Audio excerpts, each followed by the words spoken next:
аңшылық құдайы Артемиданың ғибадатханасы өртенді.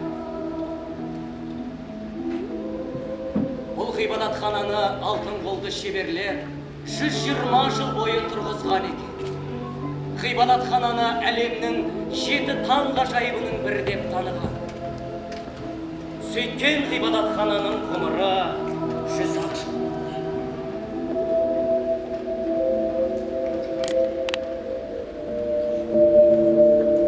356 жылдың сол бір құдай қарғаған қара түнінде Басардың саудагері Керастыра Артемиданың ғибадатханасын өртеп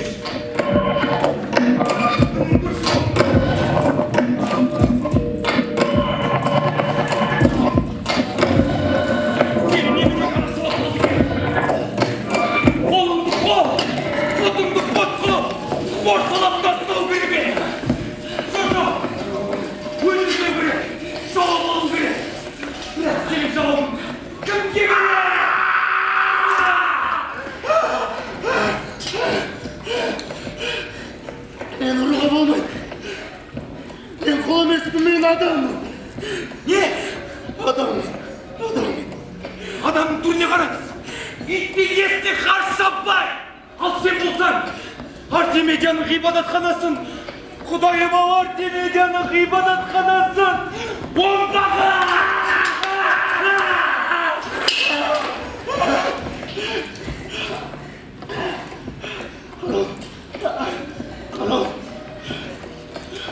Қарал аузын құрған бол. Су әкеп бер жа. Су. Шарапқа зауқын соқпаймыз. Су.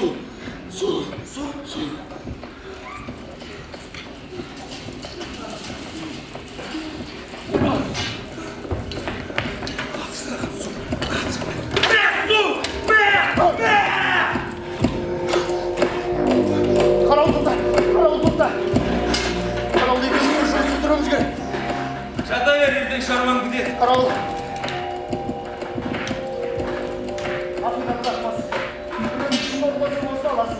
Орындамасам да бар.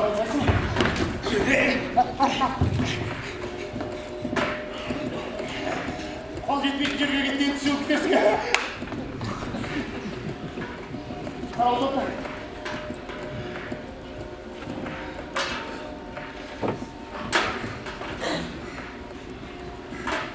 Яғында машқарының қатарынан екеу ауыр болады.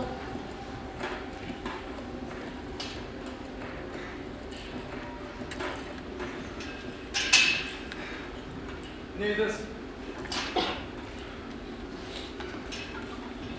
Саудагер Кристі білесің? Білем. Білсең соған барасың да, осы жерге жетпейсің десе. Ол базарда ең сыйлы құрметті адам. Мұна сенімен не деп сөйлеспек? Сөйлесе соған біле. Пайдалы жұмыс барды, жерде жатқан ақша барды ол шауып келеді. Сені көріп қарауыл. Жоқ әлде түрме қарауылдарын жалақысын өсірді ма? Өсірмеген шығар, базар құраттай келді.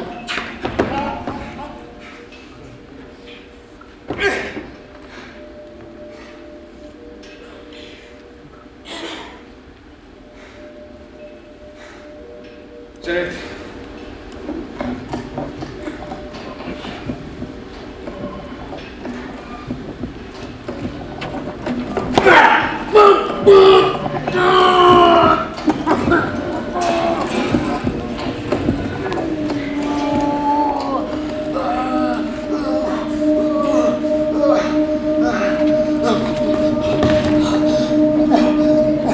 Сен неге келдің, а?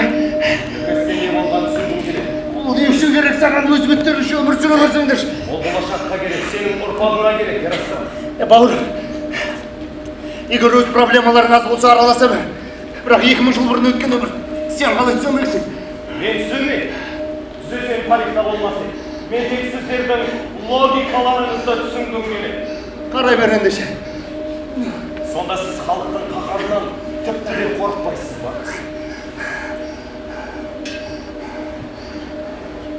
Адаммен қорықпай.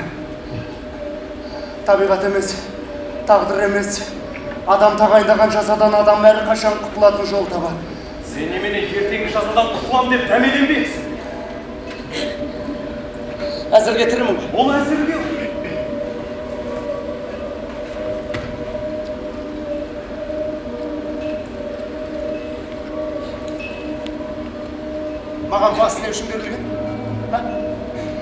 Менің ендігі міндетім сол әзіргені мәңгіге ұзарту.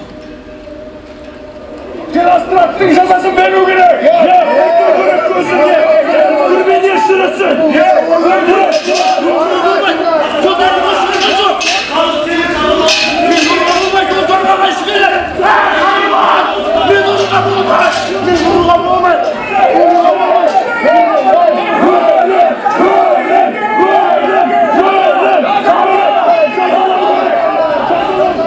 Мен бұндай бассыздықтарға жол бере алмайым. Барлығы заңның зор жолымен болады. Герострат жазаланады. Оған күмәндарың болмасын. Жоғалды сендер менің сөзіме сенбейсіңдер ме? Біз саған сенеміз, жоғарғысы. Мен бір қолымы сотайлығым шығарға жоқ деймін.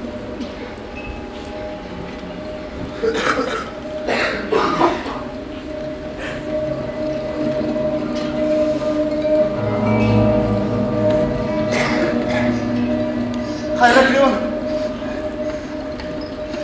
Хайрак Леон! Леон, сен Эфестің азаматының сәлемін алмай тұрсың. Ол заңға қайшы келеді.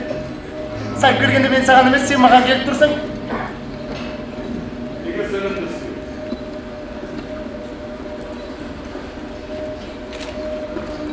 Өңімізге ұрыстан қара болайын. Мені бір азымырды айырдай төбесінде мейізі бар құбышық деп бедің. Мен кәдімгі адаммын, Леон. Айуан болғаның жақсы. Ең болмағанда бетінде секпілің де жоқ екен. Неге менде секір болу керек? Білмеймін. Солай болар деп ойлағам.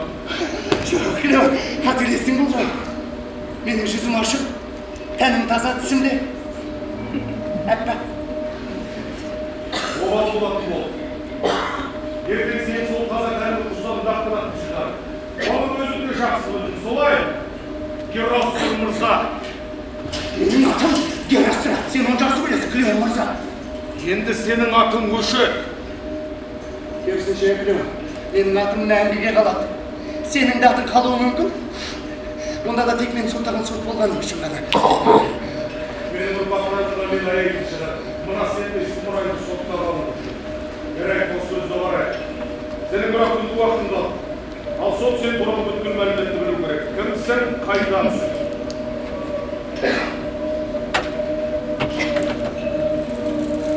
Рахмет етсің. Мен Герострат, Стратонның ұлымын. Эфесте тұрам еркін азаматтығым бар. Жасым 38-де саудагерім. Базарда балық үшін көкөніс саттым. Менің 2 қыл 2 өгізім болды. Құлдар қашып кетті, өгіздер өмірем қапты. Шаруам шалқасынан түсті. Коммерцияның көтенінен бір ақтебінде ғибадатханалар өртеумен айналысуды бастадым. Соңғы бизнесіңді сыбайластар болса? Жоқ, мен жалғызбын, Леон, жалғыз. Егер шындықты жақсыратын болсаң, жаныңды қинап тұрып айтқызамыз.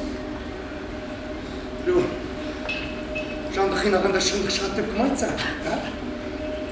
Өзгелеш, байлықты біреумен бөлісуге болады. Ал даңқты біреумен бөлісуге бола ма? Ғибадатханаға қалай енді? Әдеттегі ескенен күндіз бір бөлмеде тығылдым да, түнде шырақшылар кеткен соң жұмысыма кірістім. Арамай құйған құмыраны қалай жасырып алып өттің? Мен жасырғаным жоқ. Кәдімгідей көрсетіп алып өттім. Леон, шырақшылардың есілдерді құдайларға сыйланатын қымбат дүниелерде болады да, өзге жұртта олардың шаруасы болмайды. Сен мас болдың, солай ғой, Жоқ, жоқ, мен мас болған жоқпын. Мен балғылық үшін өрек жұттым. Әйелің бар ма?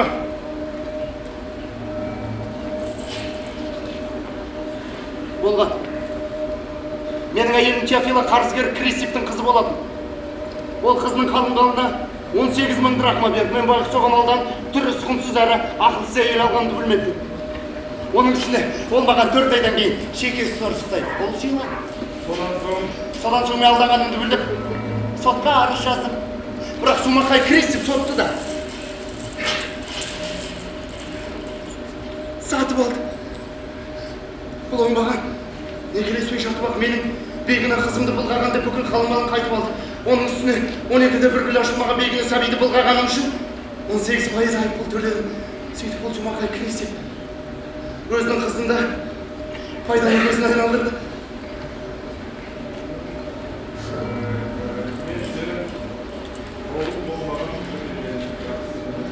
Солай.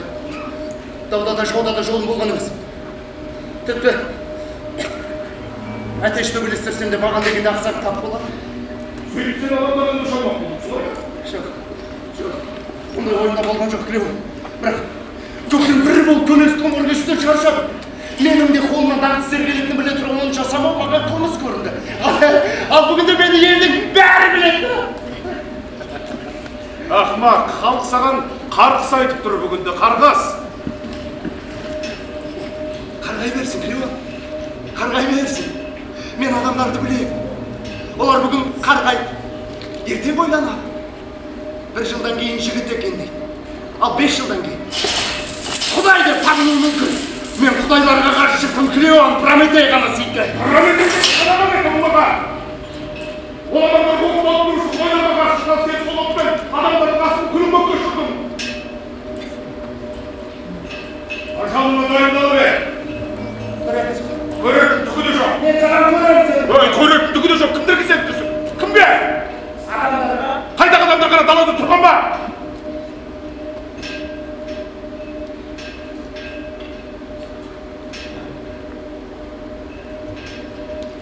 Саған, Клео. Саған. Жаңа ғана сен мені сол қала тұрғындарынан өлім аузынан құтқардың ба?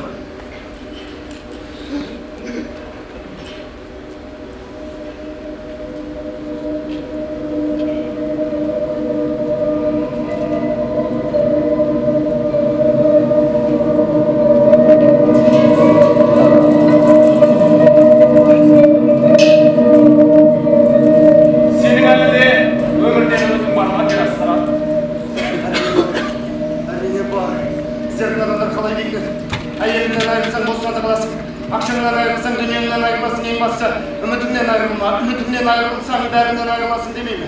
Сені өлтіреді. Логика солай. Суға соқ логика. Суға соқ. Кеше ғибадатхана маңында адамдар неге өлтірмеді мені? Жаңа қала тұрғындары неге өлтірмеді мені? Логика қайда? Себебі сен адамдарды қорладың. Олардың қасиетсін, мақтанышын аяққа таптадың. Bir уыс күл етіп көкке шаштың, Герастыра. Оттапсың. Кезінде гректер бір әйелді ұрладың көрді. Трояны қалақалып кіріп салды. Осы қас көлікті де еріп демексің бе? Ол аз болғанда Гомер өзінің Илиадасында Трояны қалақалып кіріп салған гректерді қаһарман деп шықты. Жоқ, кейде адамдардың іс-әрекетімен пиғылы логикаға бағып. Енді неге бақ? Енді?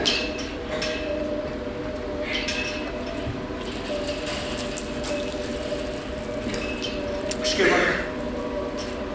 Күш. Айла. Сонда адамдары да, уақиғалары да сенің айдауымен жүре бастайды.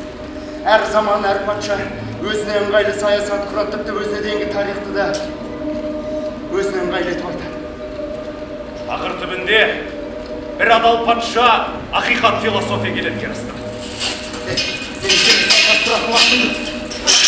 Қалайық Крисип қайда, менің минутым санаулы. Мен сенің қызметшің емеспін.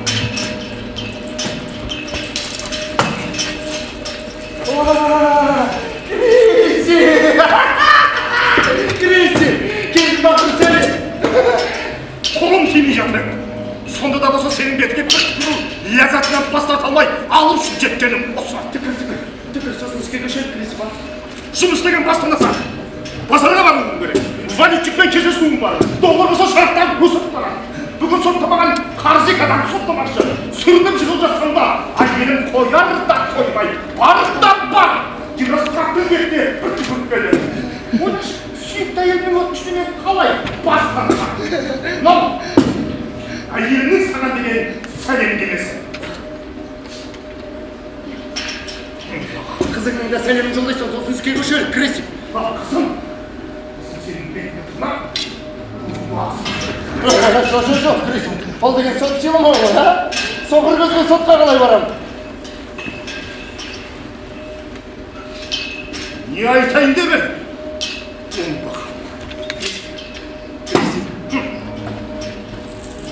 Мен саған ақша туралы айтпақшымын, ақша. Сен мен ақшадан басқа не туралы сөйлесуге болады. Есіңде ме? Мен саған 100 драхма қарыз едім ғой, Кристин. Неге қатысыған баған? Мен сені онымен қалай алдым, а? Сен бәлкім сол менің қарызымды өтемеу үшін әдейі ғибадатхананы өтеді боларсың, Кристин, а? Кристин, мен саған сені қарызымды қайтарамын.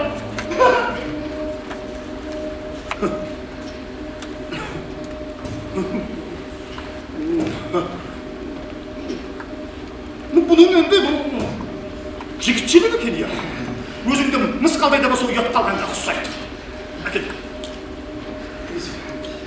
Әкел. Менде бар болғаны қалғаны. 2 драхма оның өзіне түрме қарауылда беретін еді. Ой болса мен қызымның сәлемін жотайын. Сен мен басқа сөз қысқа. Берге. Басып қой. Мен саған тек қарыз бересің. Оны сен ойламаған пайызбен бәтті. Ол үшін сен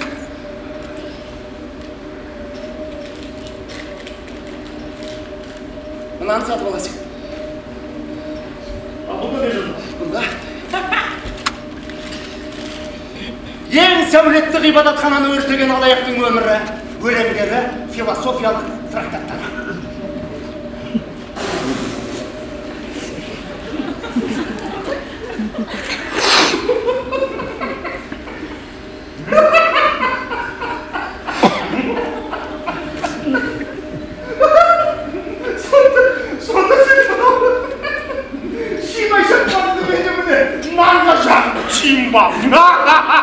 Ақмақсың, Кристин.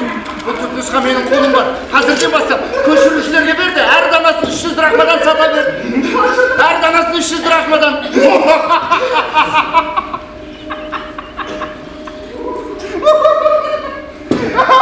Әр данасын 300 драхмадан дейді.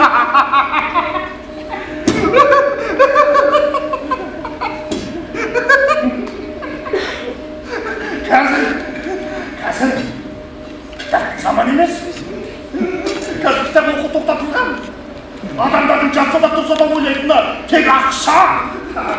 Қазір ана кітап сататындар бәң көрі әжетхананың қағазын сататындар әлге қайда бай тұрады. Айстафан арзандап гамбургерге қол сүрте бастады. Сонда сенің сыймай жатқаның. Ақмақсың, Кристин, ақмақсың, ақмақтардың атасың. Сен осы уақытқа дейін мына миссіз басыңмен қалайша байлық жинап жүргеніңе таңмын, Кристин. Сен шарапты сүттен айыра алмайды екенсің, Кристин. Шарап тұрғанда сүтті кім ішеді? Аристофан, Эсхил, Гомер, олар сүт, ал Герострат шарап. Сен қарашы. Артемида ғибадатханасын өртеген алаяқтың естеліктері қарып қалады. Алғанда да қол аяғын жерге тигізбейді. Сен әдейі оны жасырып сатасың, Кристин. Құны одан сайын өседі. Әрбір қала тұрғыны үйіне келіп есікті кілттеп әйелдеріне дауыстап оқиды. Әйелдері неткен айуан, неткен батыл. Шіркін өзін бір көрермен. Бейшара әйелдер баймен де бақталасымен де бұндай рақатқа бөленіп ләззат алмаған болар, Кристин.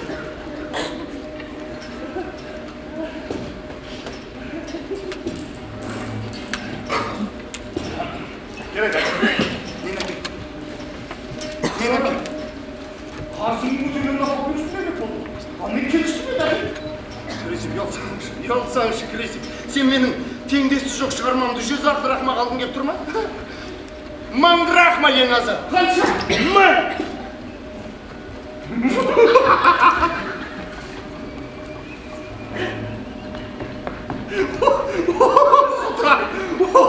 Құдай, мұнаның шында да есі ауысқан екен. 1000 драхма дейді. Қайдағы бір шейбай шатпақ бола, мә деп мен бір 1000 драхманы бере салатын ақымақ тапқан екен. Кристин, жарайды, мың емес. Есіңде ма, мен саған 100 драхма қарызбын ғой, ә? Ұмыт кеттім. Демек 900 келістік пе? 900 драхма. 900. Жақсы.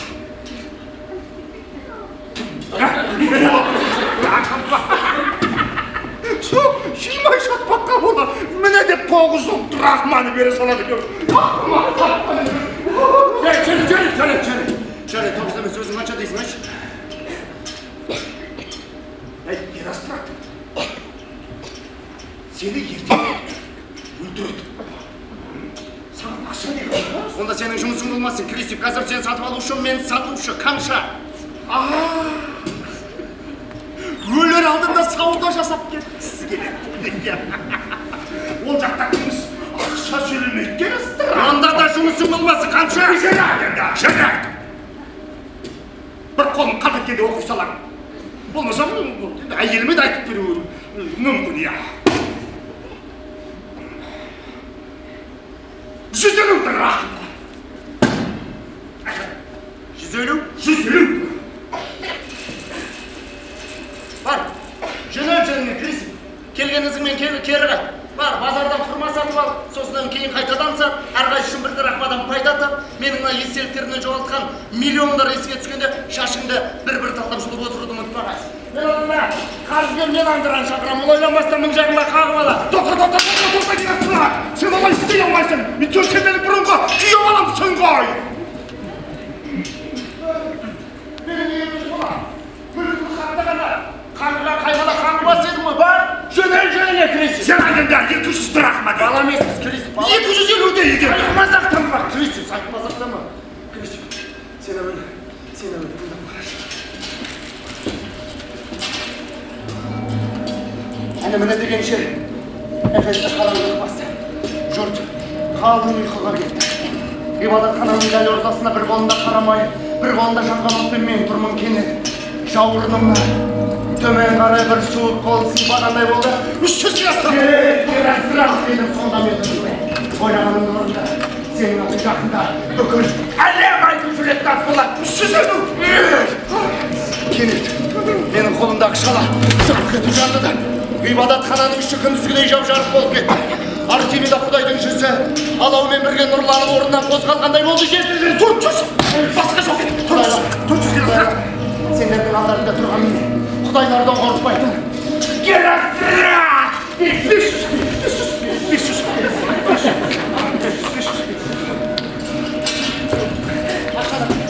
Ақшаны қайда башы?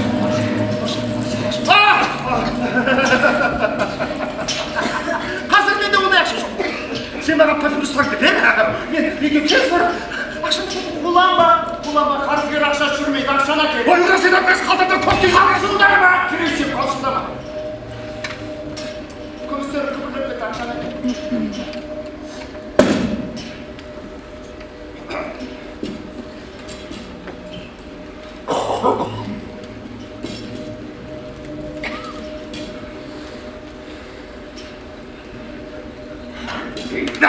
Қалың өл, сол ақша.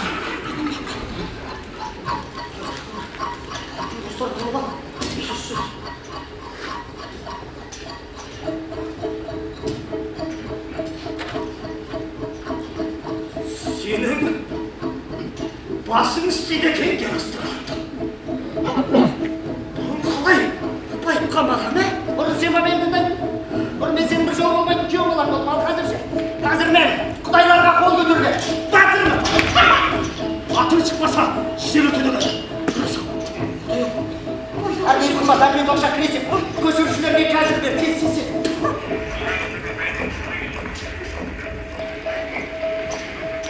Қарау, тағы бір өтішімді орындасаң,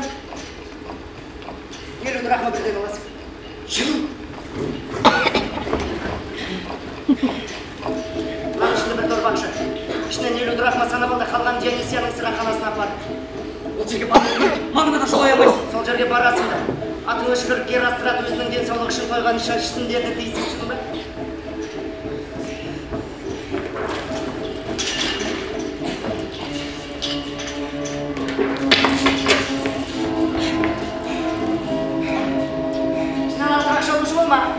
Олар менің оларға қанша өргенімді күндердің күнде біледі. Түсіндің бе?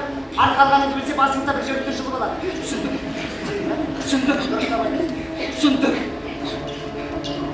Әміршім, сіз бір түрлі қобалжуды сияқтысыз. Қалай қобалжымассың? Күн Күнде bir нәрсе болады да тұрады. Қаладағы Артемида ғибадатханасы өртенеді. Бұл не арандатушы ма әлде қастандық па? Сіз соны білгіңіз келеді, Әміш.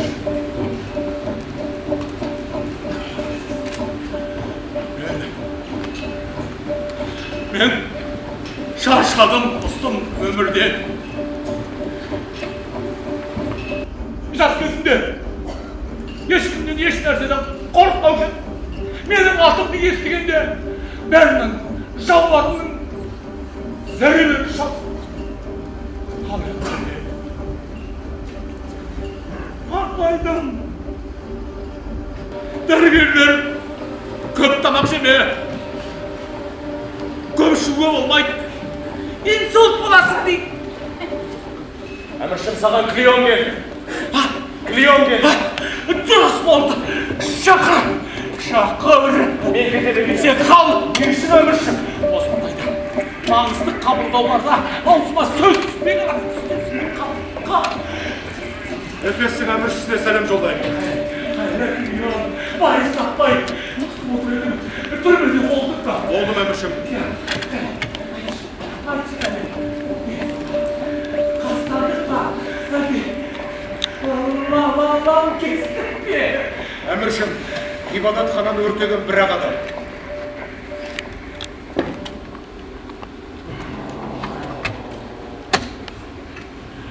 Қарадым онысына да рахмет.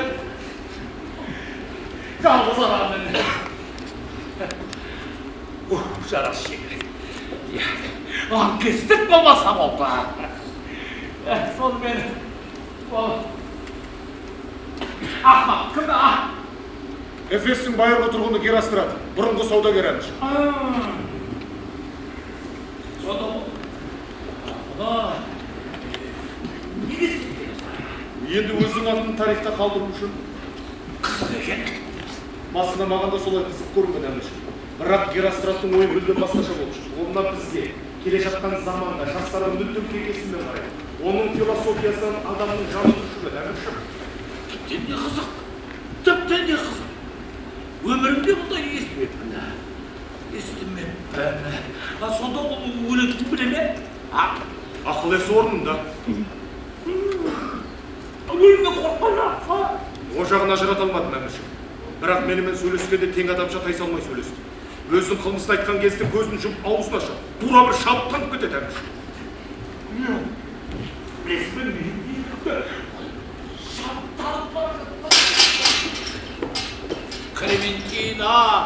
Клементина сүйіктім.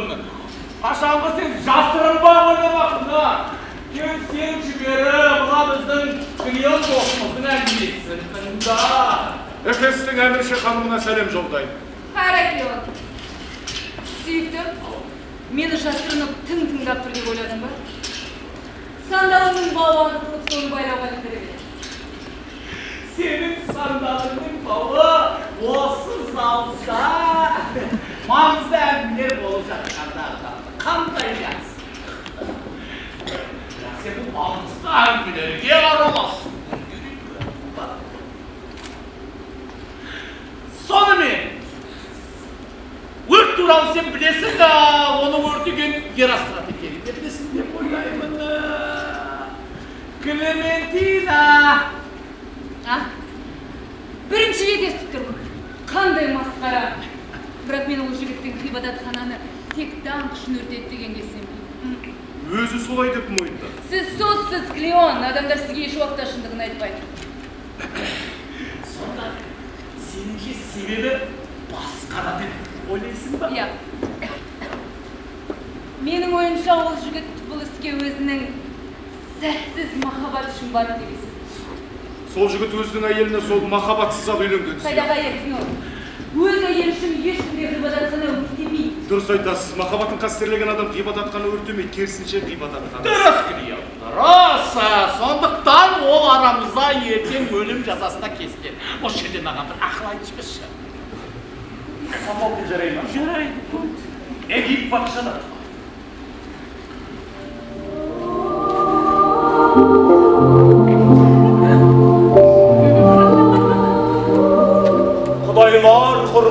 дүниеде әділдік болған. Сондықтан арамыз жазаланбақ. Керемет. Құдайдан тұрған дүниеде әділдік болған. Сондықтан арамыз жазаланбақ. Әділ сөз айтып тұрсыз, әміршім. Дұрыс, журналистер шақыру керек. Өте дұрыс. Бұндай сөз тарихта қалғаны дұрыс қой. Әміршім. Өкінішке орай, мұны маған дейін Софокл айтып. Ештеңе етпесін. Софокл жай ғана сіздің ойыңызды тауып айтқан. Әміршім, саған Артемида ғибадатханасының әулиесі Рита келіп тұр.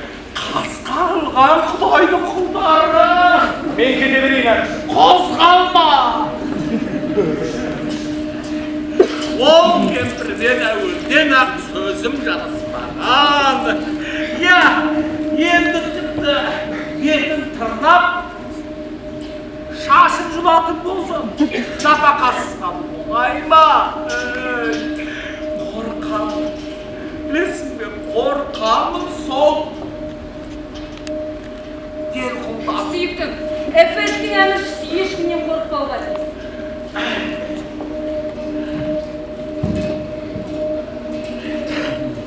Қайырына ортақпын, Рита. Эфестің әміршісі саған сәлем жолдап сенімен бірге қайғырады. Сенің қайғың біздің бәріміздің қайғымыз әрек.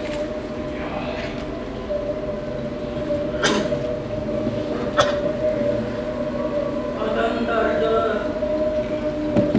қаралы күн қаралы күн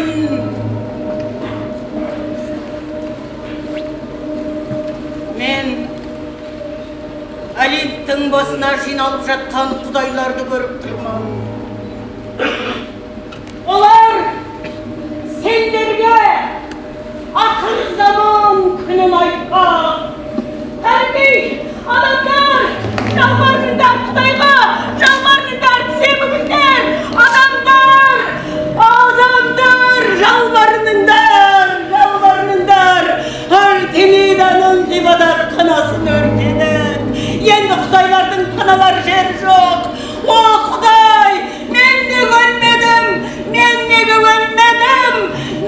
неге сол өрттің ішінде қалмадым?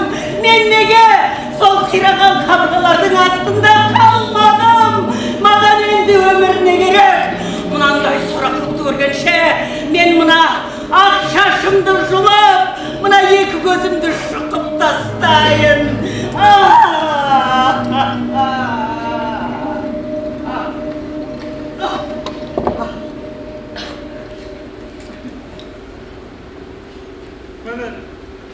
Өлетін жерде өлмейді де, өледі осы. Суа кел. Тыныштал, Рита, тыныштал. Тыныштал, Рита, тыныштал. Өзіңді ая, сен ая. Құдайлар сені тыңдайды. Сен адамдарға керексің. Мен енді Құдайға керегім жоқ. Неге бұл? Мен оның үйін сақтай алмадым. Қазірге қарақшыны көрмедім. Енді сен оны қайдан білейін демедің, а? Сен анау құлағын көрілген бір адам деп ойлаған шығарсың. Ай, ол өртеген адамның тұқымы тұздай құрысын. Зевстің қамшысынан өртеніп өлсін! Рита, адамдардың не күнәсі бар? Құдайлардың қаһарын шақырмасаң соларға, Рита. Кілдион! Құдай адамдарды күнәлі. Оларда өз күнәсін жуу керек. Мен ертеңнен бастап өртенген Құдай мен оның Рита сияқты әулиелері үшін үй басты салып саламын. Алама барамса ертең орталық алаңда жазаланады. Иә, сен ертең сот мәжілісін шақыр, үйран. Ефестің әміршісі, мен жазаны кейінге қалдыруды сұрай келдім. Оны дедің ақсы, Рита. Орманда Аңшактион жалаңаш Артемидаға көз түскен үшін оны құдайлар бұғыға айналдырып жіберген. Ал сол аңшы Актионда бұғыны өзінің иттері талап жеген. Ол аңызды бәріміз де білеміз. Оны мен не айтпақым келеді? Геростратта құдайдың өзі жазалайды, дәл солай. Ол біздің көзіміз көріп, құлағымыз естімеген жаза Ол болады. мүмкін емес, Эрита, оның жазасын сыртта халық күтіп тұр. Халық ақымақ, құдай ғана құдіретті. Герострат адамдардың асылын, қасиетін қорлайды. Герострат әуелі құдайды қорлады, ал құдай одан күшті. Құдайлардың құдіреттілігіне күмәнданбаймыз, бірақ оны мен енді заң бар ғой, заң болғаннан шығарғаннан кейін оны орындау керек екен. Заңды шығаратын патшалар, ал патшаның үстінде құдай тұр. Әйтпесе құдай төбемнен ұрады. Осыны ұмытпа, Кристофер. Қатты айтсам кешір, Эрита, бірақ сол құдайларың ғибадатхананы өртеп жатқан кезде қайда болды? Жоғанда көзі көрмей қалды, мен де оқтары таусылып қалдым. Құдайға тіл тигізді. Эрита! Құдайға тіл тигізді. Олар әні Айыптың басында бізді бақылап отыр. Олар бізді сынап отырған шығар. Демек, сол сынақтан адамдық қасиетіміз бен арымызды сақтап шығуымыз керек. Біздерді жаратқан құдайлар бойымызға адамдық қасиетпен арты салған. Сол арымызды, қасиетімізді қылмыскерді шұғыл түрде жазаға тартуды талап етеді, Эрита! Тек жазаны кейінгі қалдығымды сұрап бердім. Десесің әмірші, біздің бірдеңе қызметкер Дельфиден көріпкерге кетті. Құдайдың әмірін сол күн айта алады. Соны күтейік, жауап берсін. Дельфидегі көріпкерге құдайым-ау, 10 күн әрі 10 күн бері, онда да желкенде кірер жел болса жақсы, әміршім. Демек біз қылмыскерді бір айда жазаға тартпай отырады екенбіз. Мен сізден бүкіл Эфес тұрғындарының атынан қылмыскерді шұғыл түрде жазаға тартуыңызды талап етемін, әміршім. Мен бүкіл дүние қызметкерлерінің атынан жазаны кейінге қалдыруды талап етемін. Халықтың қаһарынан қорқыңыз, Тисафер. Құдайдан қорық, Тисафер. Герострат қауіпті олайын әкер, сұрқия. Герострат, құдай олардың өзі қорғайды. Тыңыз! Састырмаңдаршы мені, ха? Клементина, сен неге үндемейсің? Ақыл қоссаңшы. Сен өз сөзіңді айттың ғой. Патша бір сөзді болу керек. Әміршінің әйелден ақыл сұрағаны шарасы. Әмірші өз әйелімен сөйлесіп жатқан кезде өзге елдің араласқаны. Тоқтаңдар, тоқтаңдар. Мен ойланып алайын. Ой көрдің бе? Ол жас па?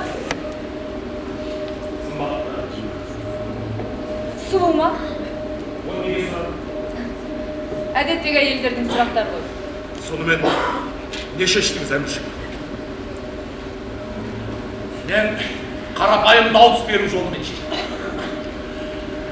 Я, дереу өлім жазасына Клеон мен Клементина кейінге қалдыруға жалғыз еректі. Өзінше. Мен қалыс қалдым. Сонымен шешім қабылданды. Дереу өлім жазасы. Тоқтай тұр, Тисафер. Мен сөзімді қайтып. Клементина, саған не көрді? Жоға десен өз шешімді минут сайын өзгертесің. Оны құдайлар дер кезінде дұрыс жолға салды. Жасаны кейінге қалдырған дұрыс шығар. Мен Клеонның сөзіне онша иланбаймын. Мені халық сайлаған. Мен сол сенімді алалақтап келем. Клеон, менің әйелімді ренжітейін. Мен әрине біздің жоғары соттың еңбегін, адалдығын жоғары бағалаймын. Бірақ ол да қателесуі мүмкін ғой. Сондықтан жазаны кейінге қалдырған дұрыс.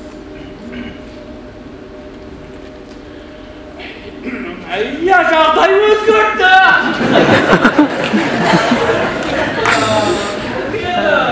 Дереу өлім жазасында бір адам, қарсы екі адам. Кейінге қалдыруды жөн көріп тұрмын. Жамаған. Бүкіл Эфестің заңын үйіп қошын отырсам деген қазанға кеткен қазанға иткен мысықтың үйрекенсіз жақсы білесіз. Жазаны кейінге қалдыру керек. Адамдар әлеметтің назарында қоғамы бар. Тоқтаңдар! Тоқтаңдар!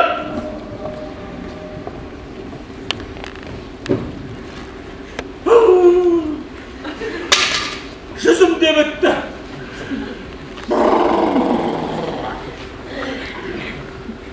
Сонымен soңғы rep dağıs беруге бұйырамын.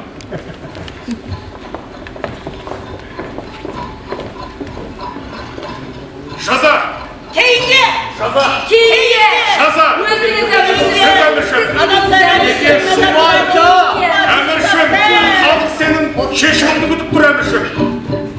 Менің шешімім терезенің шабында.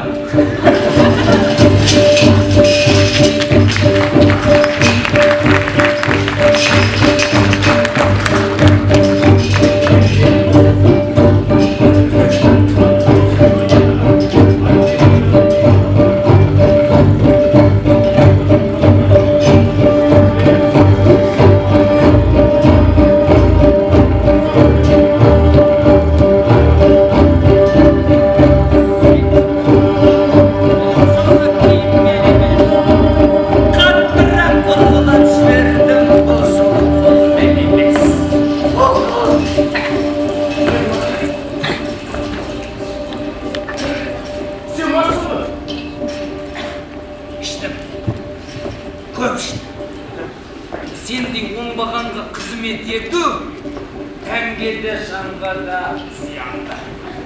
Ондайда дәрігерлер аздап ішу керек. Сен мен айтқан өтінішті орындадың ба? Орындадым. Айтшы, қалай бол?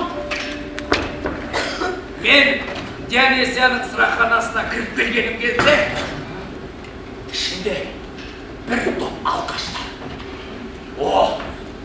Сосын мен оларға сен берген бір дорба ақшаны көрсеттім.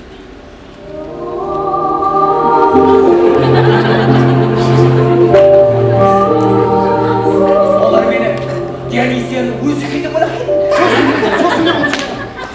Сосын мен оларға бұл ақшаның қайдан келгенін, олардың қандары бастарына шауып, сені қалай балағаттағанын білесің ба? Қандай керемет сөздер. Бізге орала береді.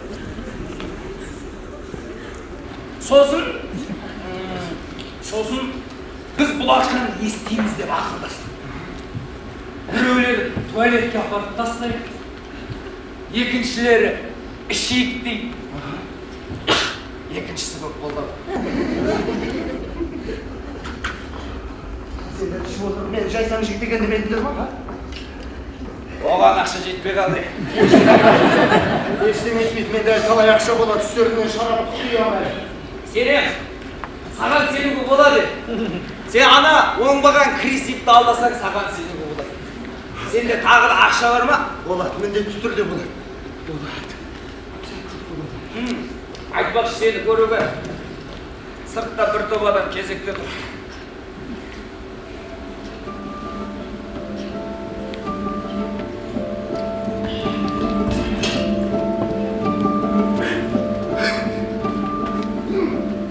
Мыналарға экскурсия керек қой. Тұрмын ғой мен. Кімдер? Айтшы, кім алды? Бір саудагер. Саудагер? Бір қызметші. Бір қызметші? О, бір әйел. Әйел? Әдем ба? Түрін тұмшала болған көрмейді, тұмшала болған. Ештеңе етпейді, біз әйелден бастаймыз. Бар, әйел жүр, тез! Сен маған бұйрық бере бастадың ба? Мен бұйрықтар ақылы, ақсызда бұйрықтар орындап жүрсің.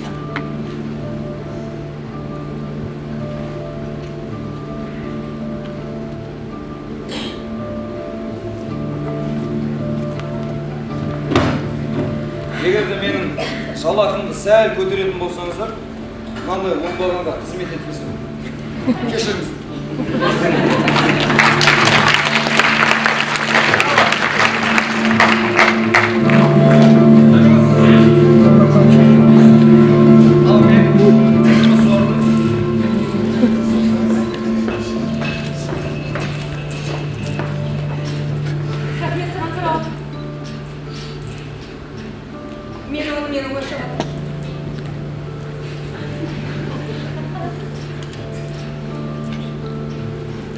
Bölmengdir. Gezekte adam bu. Sizge жерде менің не қажетім болды? Көргім келді.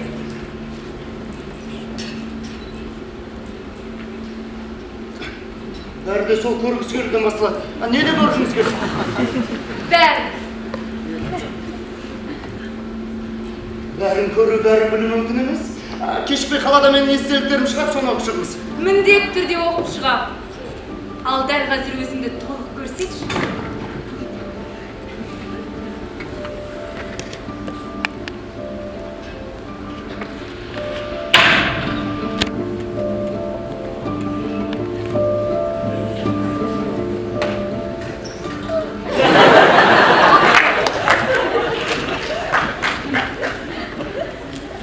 Sen sımbatsın.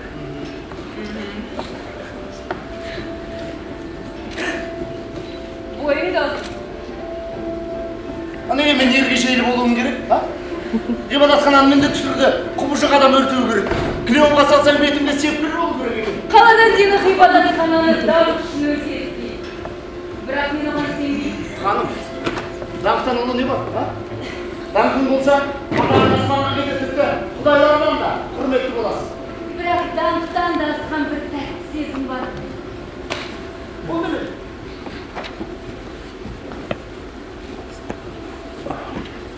Ол махаббат.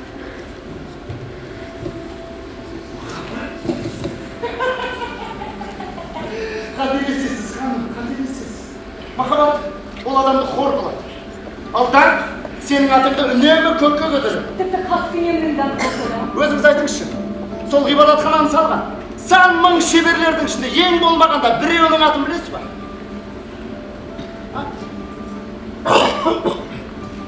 120 жыл салынған ғибадатхананы бір-ақ түнде өртеген менің атым мәңгіге қалды. Мен бір түнде даңқты болып шыға келдім. Ғибадатхананы даңқ үшін емес, жауапсыз махаббат үшін өртеді деп ойлап едім. Қалай шолақ ойлайсыз, қалай шолақ ойлайсыз? Эфестің бүкіл әйелдерін жинап алғанда олар үшін тауық қора өртеу обал болар. Бері жақындашы. Неге? Жақында.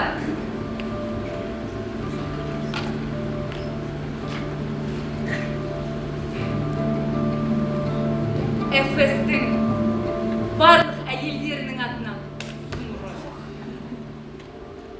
Сука!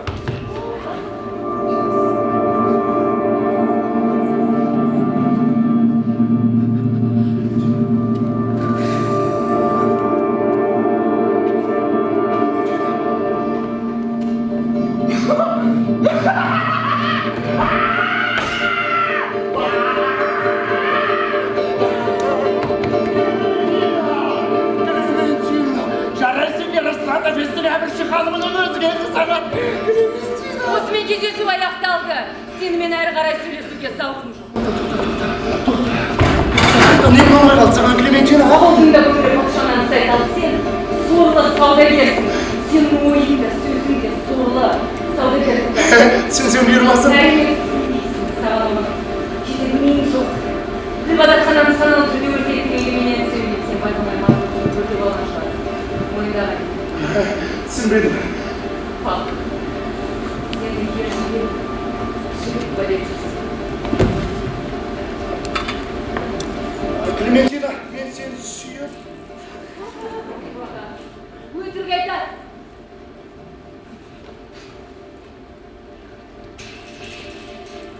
Әрине өтірік айтам. Бірақ сенің естігің келген сол сөз бар. Саған деген биік махаббат үшін мен ғибадатхананы өртедім, солай ма? Мен бұл міндетті емес, әрине басқа еді бұл. Маймын көлеме, Клементина, маймын көлеме. Сенің Эфестегі бірінші ханым екеніңді елдің бәрі біледі. Кенет Артемида ғибадатханасы өртенді не үшін? Әрине, мұратына жете алмаған махаббат үшін демек, менен де басқа бір әйел бар. Сенен де басқа ғибадатхана өртеуге тұрарлық әйелдің болуы саған маза бермеді. Сосын сен маған келдің, солай ма? Солай. Бірақ мен қателескен. Клементина, мен сенбеймін. Сенің даңқ құмарлығың менікінен кем емес. Тіпті ондай атақ үшін ғибадатхананы сен де өртер едің, бірақ үлгере алмай қалдың, Клементина. Мен ғибадатхананы не үшін өртегенімді білесің. себебі сен. Сол Артемидадан да сұлусың, Клементина. Құдайлардың кәдімгі ғана. Қорқпа, Клементина. Құдайлардың кәріне ұшырайтын мен. Ал саған даңқ қана қалады. Артемида деген кім? Орманда жүрген бір құдай, ол сенің тырнағыңа да тұрмайды, Клементина. Тоқтат, Герострат. Мен барамын. Жоқ, Клементина. Сен рахаттан қорып. Сенің басың айналып денең ісіп тұр. Өзің ойлашы. Жылдар өтеді. Бірақ сенің шашың ғабиттерін тозады. Жұрттың бәрі сыртыңнан сені көрсетіп әні. Құдайлардан да сұлу болған әйел кетіп бара жатыр дейді. Сен туралы том-том кітаптар жазылады, Клементина. Сенің есімің әнге қосылады тіпті.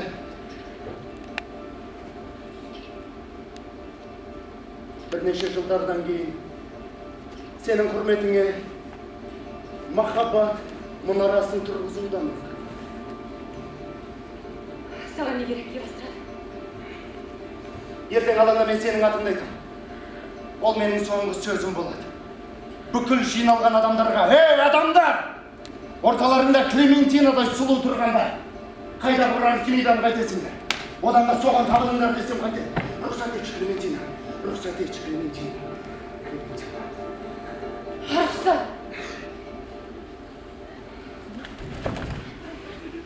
Тамаша, енді бұл сіздің бағасын белгілейді. Қайдан бар?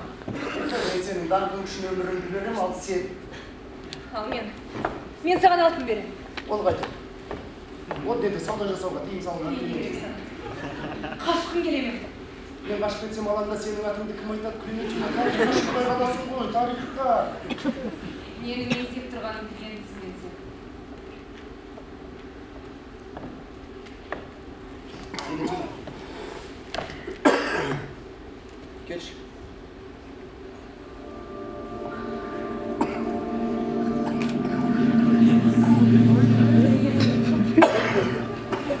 Бірақ менің шартым осы. Көзіңді ашып қара. Мен саған жезөкше емеспін. Мені сыртын өмір шыққанмын. Кешіріңіз емеспін, өмір шыққаным ол. Мен енді саудагермін ғой, білесіз ойымда сөзімді саудагерлік не айтмай қойған түсініп. Кешіріңіз ханым, мен шынымен түсінбей қалдым, не болған, кешіріңіз.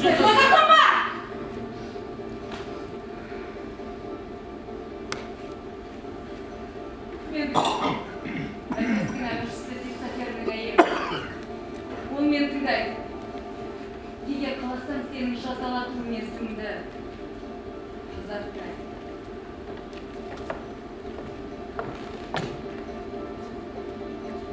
Әрине ұзарттыр, Клементина, ұзарттыр.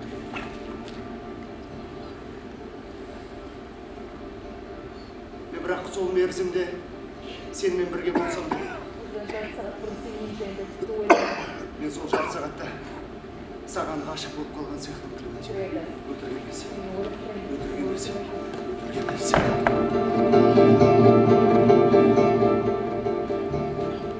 Ертең алаң толы халық сені сүйдім деп сөндіру үшін сөзден де басқа репетиция керек, Клементина. Өлім жазасына кесілгендерге ұйықтайтын бөлме бермейді екен. Анда барған соң ұйықтайсың. Кешір, Клементина! Мен араласпасам болатын емес. Сен Геростратты құшуға да дайын екенсің ғой. Бекем бол, оның әрі қарай не ойлап тұрғанын қайдан білесің, Клементина? Сен араласпайын деп едің ғой маған. Еркек болғанда менің атымды атағаныңды қалайын. Одан асқан бақыттарым айтшы. Клементина, оның бәрі жалған. Осы отанының даңқында жеткілікті емес пе, Клементина? Клементина байқа, ертең мен басқа елдің атына атай салу мүмкін. Сен неге батақта елдің? Басқа елдің атын тек менің атымды Герострат. Я құлайға кешіріңіз құлайға. Кешіріңіз құлайға. Клементина! Сен ақылда емессің ғой, Клементина. Сен атақты даңқты сатып алмайсың, оны саған өзі келеді, өзі.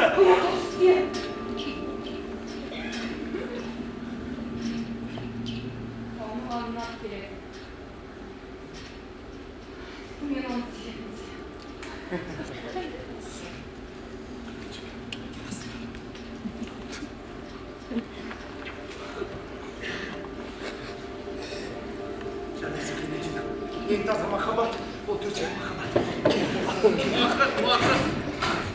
Уақыт.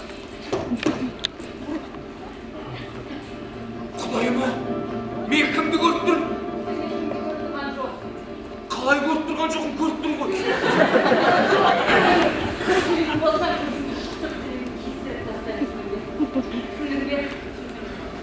Жоғал!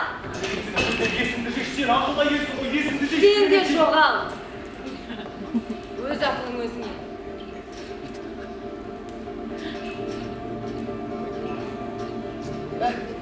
Сен де жүр.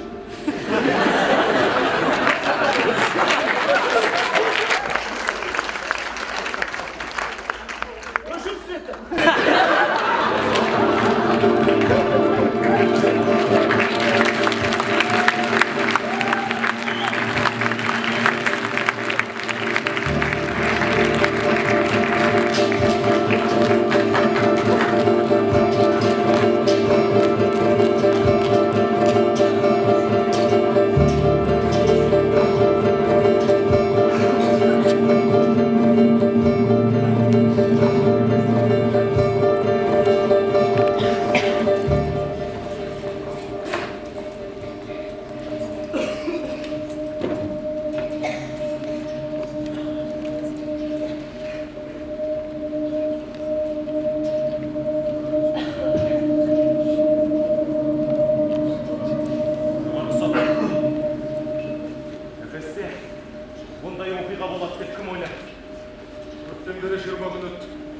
Осынша күн қылмыскерді жазаға тарту біздің тарихымызда бұрын соңды болған емес.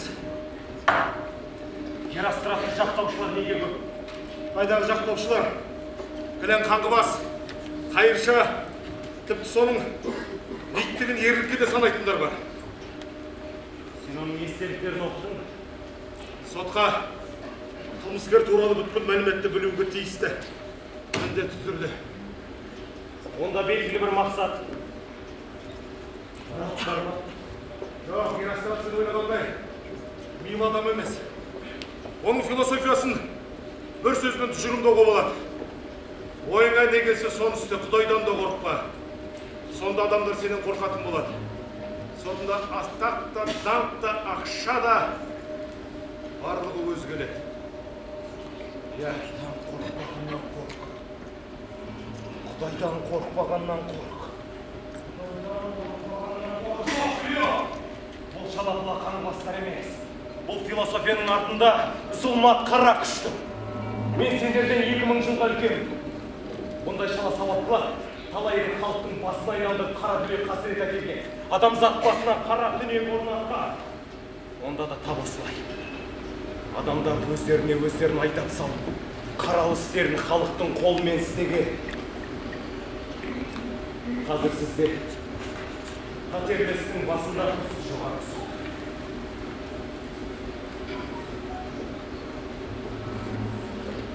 Мен жауынгер емеспін. Мен соғыс үшін жаратылған адам емеспін. Мен сот. Мен өмірімде адам өлтірмеген кісімін. Сондықтан да мен Эфестің халқы құрметтеймін. Қазір мынаны салып жүретін болдым. Егер Дельфиден Геростратқа бостандық келетін болса, мына менің қолымнан ажал құшатын адам, ол өзім болады. Бұл ойыңызды құптамайын жоғары. Сіздің өміріңіз ел үшін қажет. Елінде әділдік жоқ, соттың өмірінде не мән бар? Дегенмен шағынды маған. Ала ой. Торықтан да келген ойлар ғой. Ой мен істің арасы айшылық жол. Соңына дейін жүріп өту үшін мықты жүріп өту. Бірақ мен тұрғанда заң тұрады.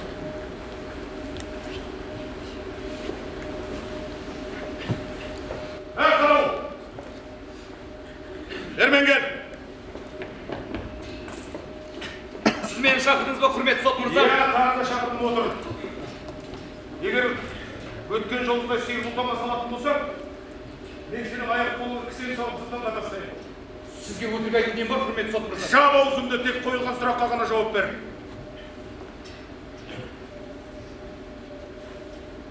Геростратты папирустары қалай тарады? Ақша оған қайдан кіріп? Мына папирустар қалаға қалай тарады? Мен қайдан білейін? Геростратты Жан баласы, ешкім кірген жоқ. Геростратқа кім кірді? Шыбында кірген жоқ, құрмет. Геростратқа кім кірді? Ешкімде кірген жоқ, құрмет. Геростратқа кім кірді? Саудагер Крисип. Өзімді солай ойламын, тағы кім кірді? Басқа жан баласы ешкімде кірген жоқ, құрмет сот мырза. Мен сені қазақстаннан қатаспаймын, ұқтың ба? Кім кірді Геростратқа? Аясыңызшы мені сот мырза. Егер айтсам олар мені өлтіреді, айтпасам сіз менің жанымды қинайсыз. Геростратқа кім кірді? Кім кірді Геростратқа? Клеон!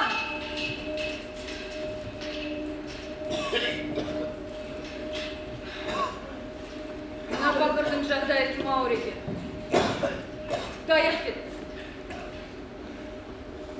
Эфестің жоғарғы соты бұл күнді ешқашан ұмытпайды. Мен өтіп бара жатыр едім. Геростраттың ісі қалай жүріп жатыр екен деп соқтым. Мынау Бұл осында қарауыл. Геростратты күзетеді. Бірақ өзінің міндетін адалап атқарып жүрмеген сияқты. Мен жоқта Геростратқа бірнеше адам кірген көрінді. Ішінде бір әйел болған дейме бірдеңе дейді. ол әйелдің кім екенін білдің бе? Әзірге біле алмадым. Біле алам деп ойлайсың ба? Міндетті түрде. Себебі азап өлімнен де қатты. Солай ғой, қарауыл. Мен сіз туралы ештеңе айтқан жоқпын.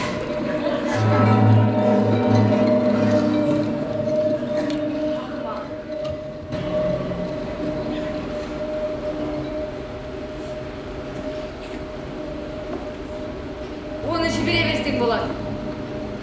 Енді білдің ғой. Солай ғой. Қарауыл, сен бар көршілерге барып отырады. Керек болса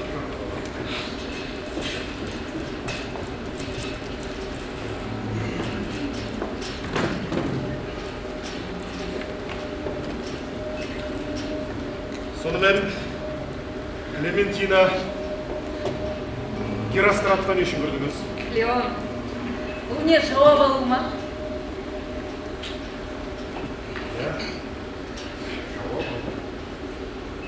Эфестің әмірші ханымынан жауап ала алатыныңа сендіңсің. Сендіңсің. Өйткені Эфестің әмірші ол Эфестің халқы. Демек, Эфестің халқы шығарылған заңға бағыну бар дейсіз. Байқадым, мен ренжітпем. Мен сенің әміршіңмін, ал сен менің қолымсың.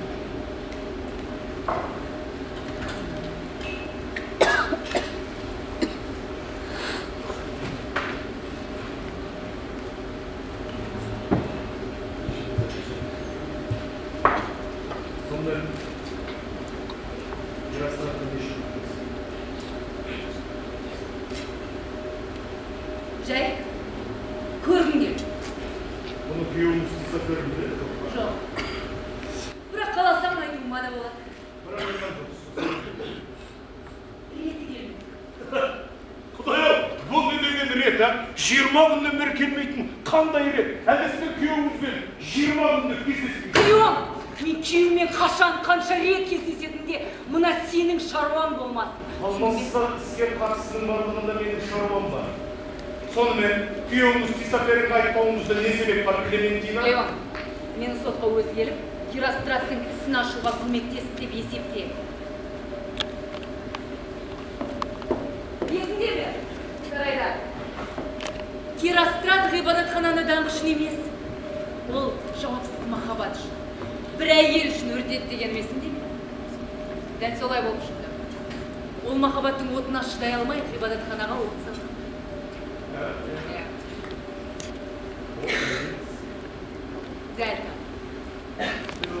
Сарайда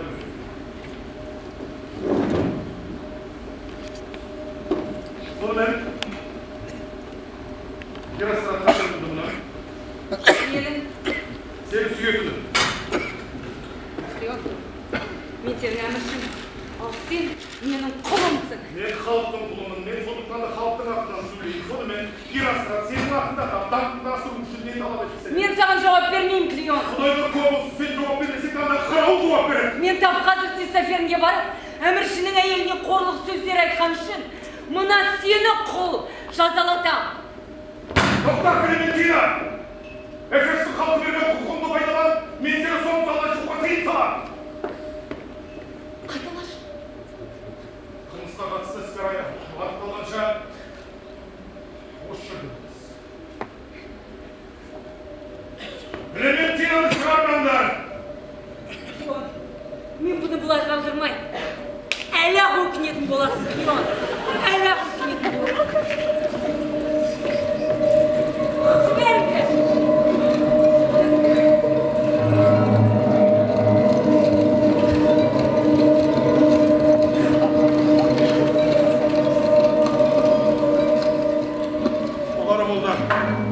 Олары болды. Қамқа қайтуға жол жоқ. Эфестің халқы, мен сіздерді бұрында алдаған жоқпын, қазір алдамаймын. Антыма беріппін. Антыма беріппін.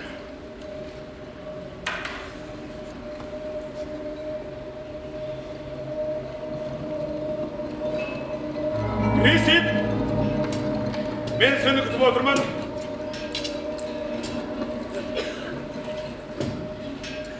Әлемдегі әділ сот. Сіздің өзіңізге, бала-шағаңызға, туған туысыңыз бен жақындарыңызға денсаулық пен жақсылық. Қызыл гүліңді қыстар. Тағы нем жақпай қалды саған, Клеон? Сотқа шақырту болған кезде сезген шығарсың, не жақпай қалғанын, а? Әдетте сотқа маған қарыз адамдарды шақырады. Солай ма? Иә, ол соны мен шақырттым. Қателескен болар деп ойладым, Клеон. Ендеше тыңда, Крисип, сен қылмыскер Геростраттың папирустарын сатып және оны көбейткенің үшін айыпталасың. Бар болғаны, солақ бар болғаны осы. Біздің қалада қашаннан бері папирус сату қылмыс деп саналып еді, а? Жоқ, бұл дегеніңіз сіздің бизнеске қысым көрсетті, Клеон. Иә. Геростраттың папирустарын сатуға тыйым салынғаннан бері енді түсініп шығасың, Крисип. Бәрі түсінікті. Ол заң Герострат ұсталғаннан кейін бір жұмадан соң шықты. Ал мен оның папирустарын ұсталған күннің ертесінде сата бастадым. Үлгергенімше саттым. Үлгермегенімді жет бастадым.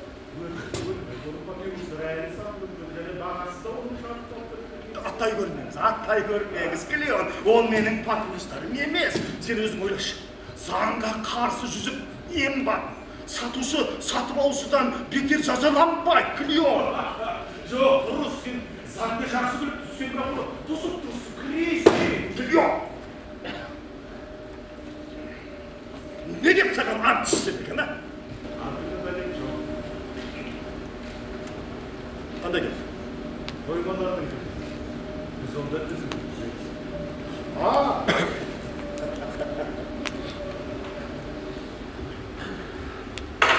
Білеміз. Түптіңіз. Демек онда жоқ. Қайда тықтың, Крисип, а? Лапкада да жоқ әлде? Үйде ме? А? Клеон. Сен маған бекерсен бейт осы, Клеон. Жоқ, сен неге өзіңді аямайсың? Егер мен тауып алсам, сенің қылмысыңның ауырлай түсетіні көзің жетпей тұр ма? А? Клеон. Клеон дейін. Сен мен емес, сен менің әйелімін. Солай ма? Сен оларды әйелдердің бөлмесіне жасырады екенсің ғой, а? Қарай бұл. Biz onda da tutuyoruz. Қатайға дейін жұтқан басқа қылайын бедім. Мен сенің адал сөзіңді күтіп тұрмын. Адамдар! Кресиптің үйіне тінту жүргізіңдер. Әсіресе әйелдердің бөлмесі дұрыс қалып. Мен бәрі мойындадым. Хат жазып беремін. Баянда Кресип. Біздің үйде әйелдер жайында 15 дана папирус тығылып отыр. Оның өзін бір адам қойдырып кеткен. Бір адам 15 дана не үшін керек? Мен қайдам, менің міндетім сату. Атын аты Кресип. Ол бір белгілі адам, оның ақпатуға менің тұқым шықты. Ал әмірші Исафердің бұйрығы бойынша алушы берушімен бірдей жазаға тартылады. Мен өз кінәм мойындадым, оған қарағанда мен кінәм жеңіл болсын. Сот ол жағын ескереді, атын ата. Бейшара алып шықты. Оның күні не болар екен? Ол сотталып түрмеге жолданды. Соны мен сотталып түрмеге жолданды? Сөзім сөз. Жоғарғы соттың сөзі бар. Ант етем. Олай болса, жолың болды, күлден. Алушы сотқа өз аяғымен келіп тұр. Енді тек ұстап түрмеге жауын керек алды.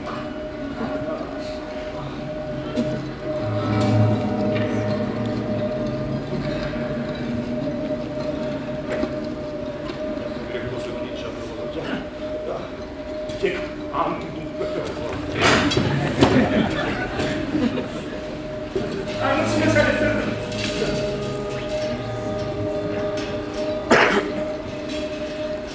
Өтерсің,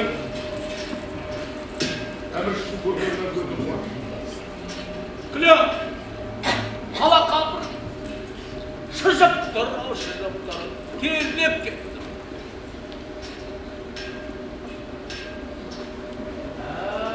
Ал сен болсаң, астықта жауап алып жатырсың.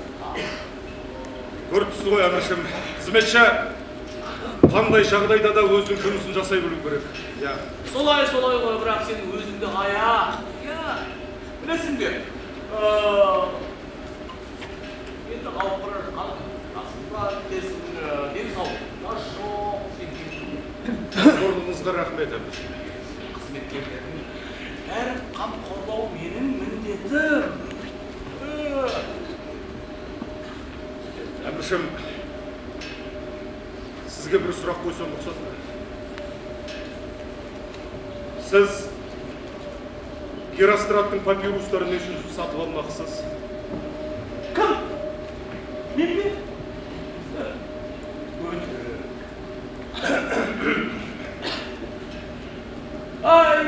Жарайды. Сатып алмақпын. Не мына алаяқ келіспеңіз. Сонымен не үшін сатып алмақсыз? Бұлай жайнаш. Кітап қалақта болсын.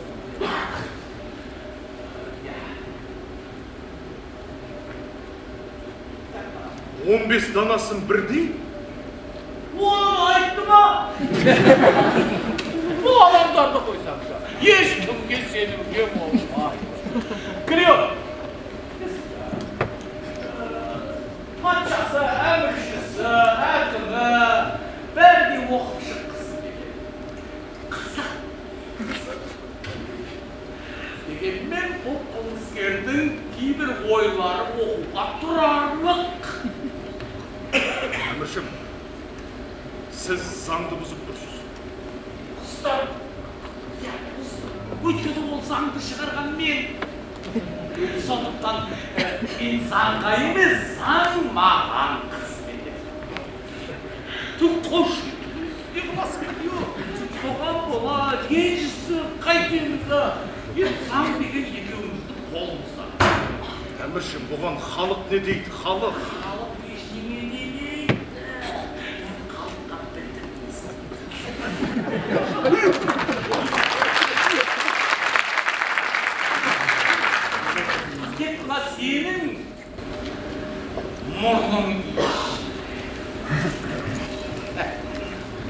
жерде бір есінен тандырып жіберетіндей бір цитатты берші.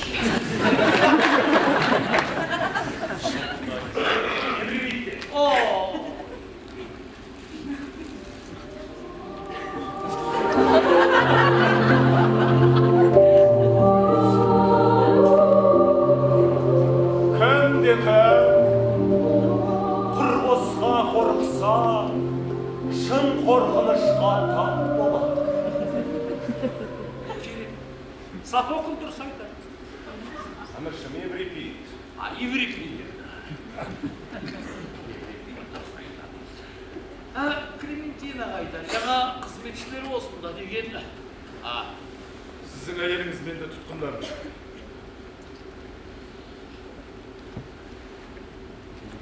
Қала қапыры.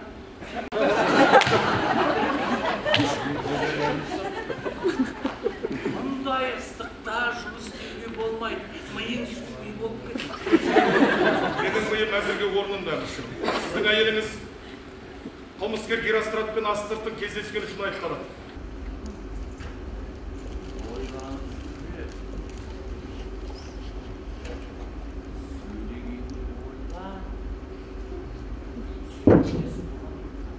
Ойланып ал. Мен өзімнің әр сөзіме жауап беремін. Көрген адамдарың бар ма? Бар. Клементина да оны жасырмайды, және оларды көрген қарауыл да бар осында. Шақыр Клементинаны!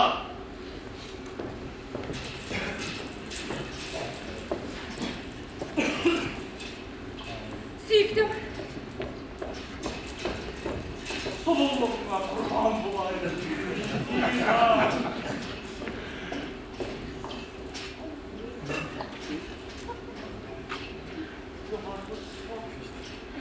Bir жайсыз жағдайларды айтып тұр.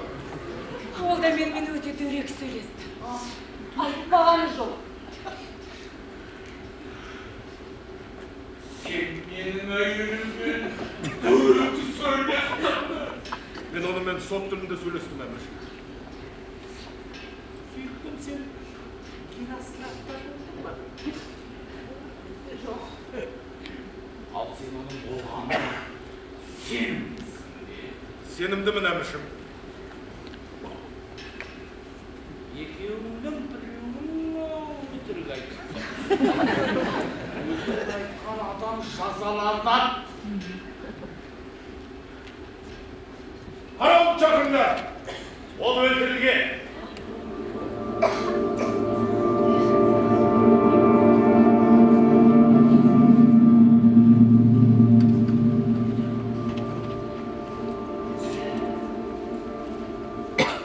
Жоған десем бе? Мүмкін сен шығар. Жоғарғы. Сүйіктім. Мына жерден кетейік. Бұның ақыл есі ауысқан керек. Я сүйіктім. Бұндай ыстықта жұмыс істеуге болмайды. Миың суып.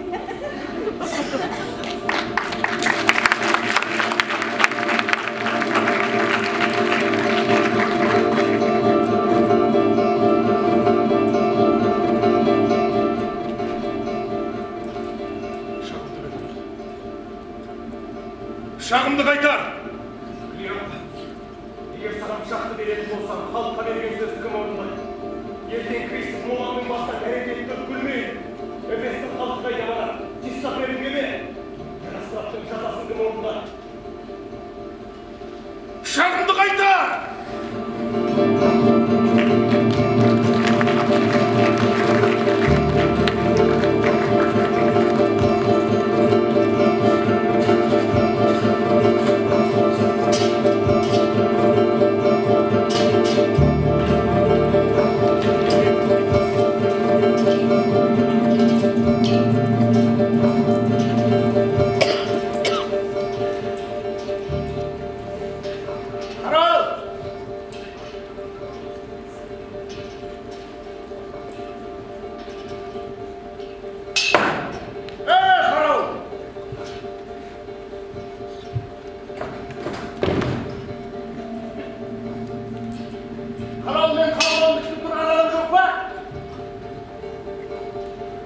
қайда жоғалып кетті екен, сұмырай. Қарауыл!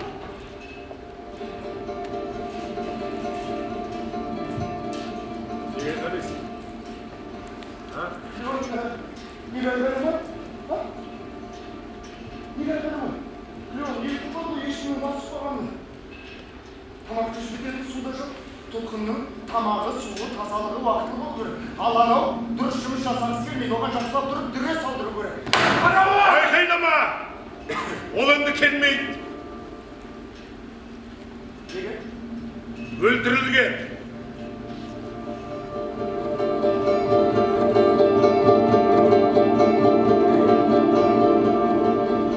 Кім? Әзірге белгісіз.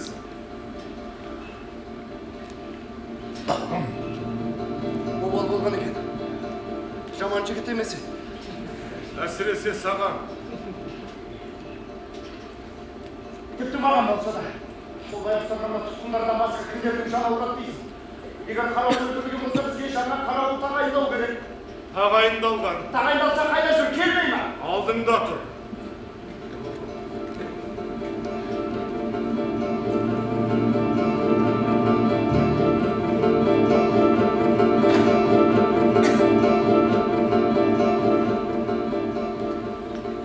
Әзілің болар, Клеон, әзілдеш. Сенімен әзілдесетін уақытым жоқ.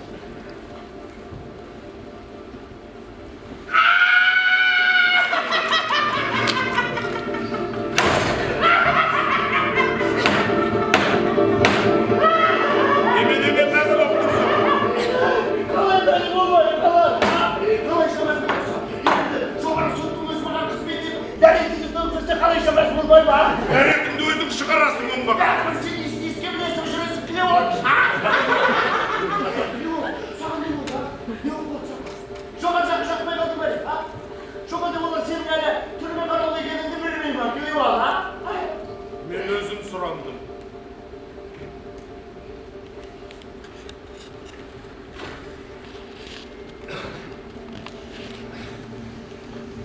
Өзің сұрансам, онда маған тамақ әкел, Клеон.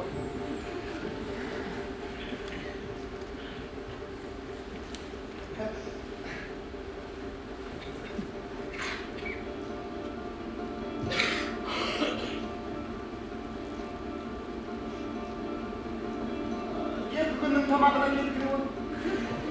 Түрме маған қарыз.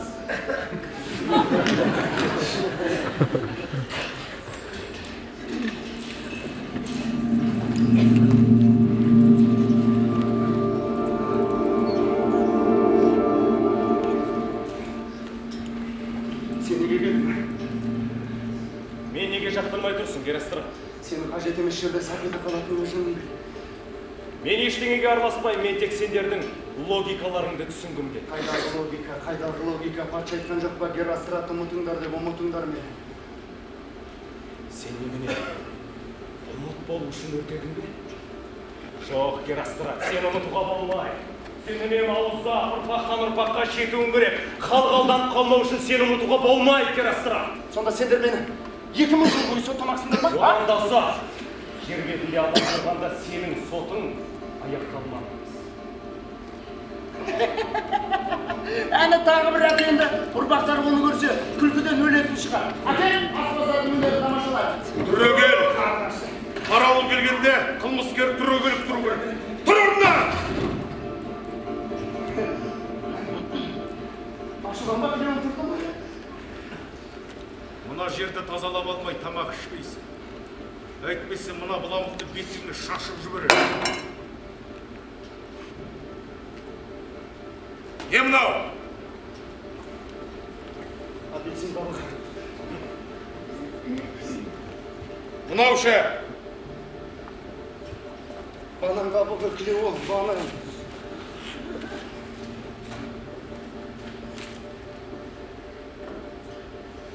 Шарапта келген мұнда қылмыскердің жағдайы, қала тұрғындарының жағдайынан жақсы. Жанарға шейін ғой, Клеон. Тұтқын өлер алдында жақсылап тамақтанып, шарап ішсе оның несі? Сенің өліміңнің алды тым ұзарып кетті.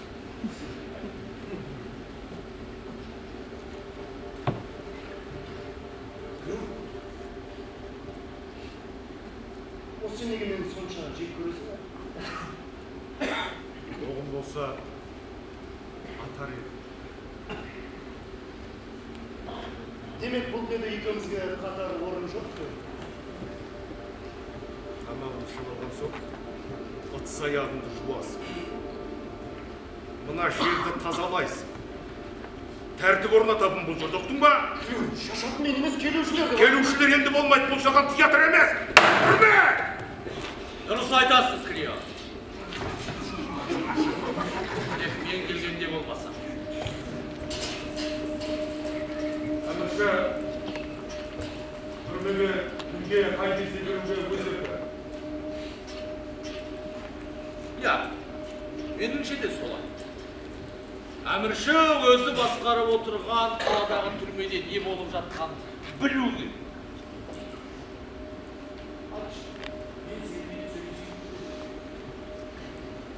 Осы сен қарауыл болған деген сұрағың ya. Бұл не? Ашуың ба? Саған өкілуге болмайды. Әміршім, мен Эфеске қауіп төніп келе жатқанын сезіп тұрмын. Оған кінәлі мына адам. Демек мен осы адамның жанында болуым керек. Түсінеміз, әміршім.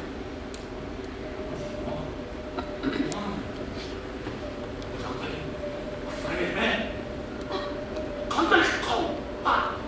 Ол не бір маса зыңдаған баса жоқ. Басында мен де солай ойлаушы едім, бірақ олай болмай шықты, әміршім. Себебі әміршілер масаға сәлем бере келмейді.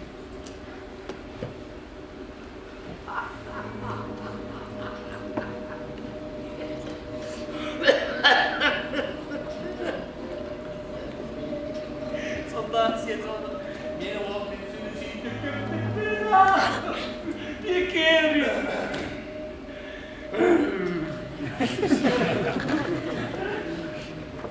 Я söyleseyim lütfen. Ondan sonra ne? Bak. Ben senin aldığın nemenege ақталып buraya. Сіз менің алдымда ақталуға міндетті емес. Міндеттім бе? Міндетті емеспін бе?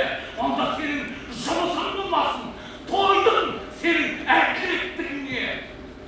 Жал көзіне көрінбейін. Сіз менімен бұрын бұлай сөйлеуші едіңіз, әміршім. Сен жоғары сот едің. Енді қарауылсың. Жаңа жұмысыңа үйренелі. Жоғары! Керек болса шақты балам.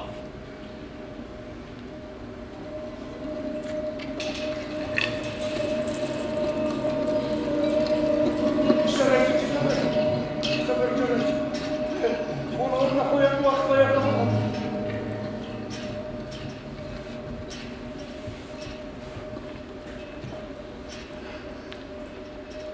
Senin mақтауыңа мұқтаж емеспін. Мен сені қанша күн, қанша сағат күттім. Ал сен келе сала, мені ренжіткің келеді не үшін де? Sen менің келуімді күткілі келдің. Мен сенің келетініңді бастан бастап білдім. Тіпті Құдайлардың сенің маған қарай жүретін жолыңды ашық қылып екенін біледім. Рас!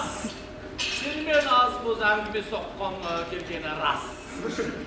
Бұл мен үшін өте үлкен құрмет, әміршім. Көрісіме, іске берсейін.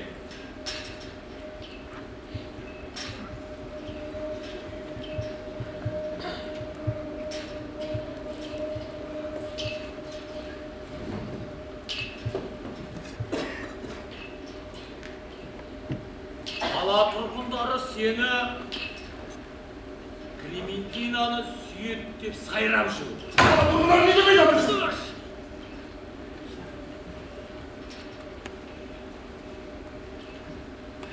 Сөзі бекті олардың іштері омырады, әміршім.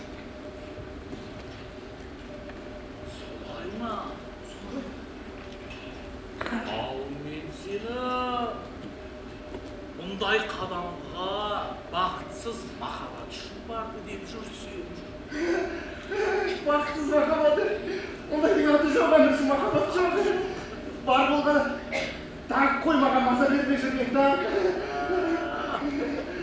Махаббат жоқ. Махаббат жоқ, әміршім. Сен жоққа жүйрік жоқ. Жоқ. Жетейін. Бар болған соң дағы өсек. Өсек қой, әміршім, өсек. Ай, өсек. Ola sen bir қалай шыққан өзің де білесің, Әміршім, себебі Клементина мені сүйеді.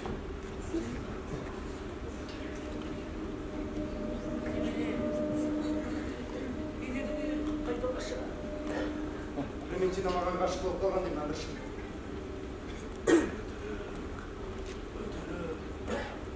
Әміршім, өтірік айтып өле алмай жүргенім жоқ, тап солай, Әміршім.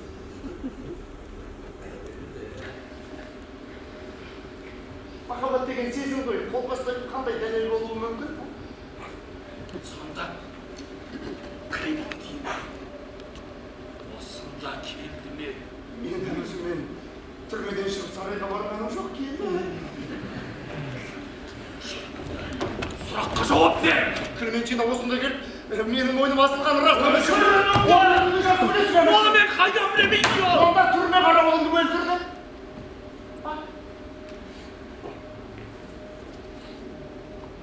Оны қайдан білесің? Солай ойладым. Ол байғұс кімге кесел болуының әрине саған.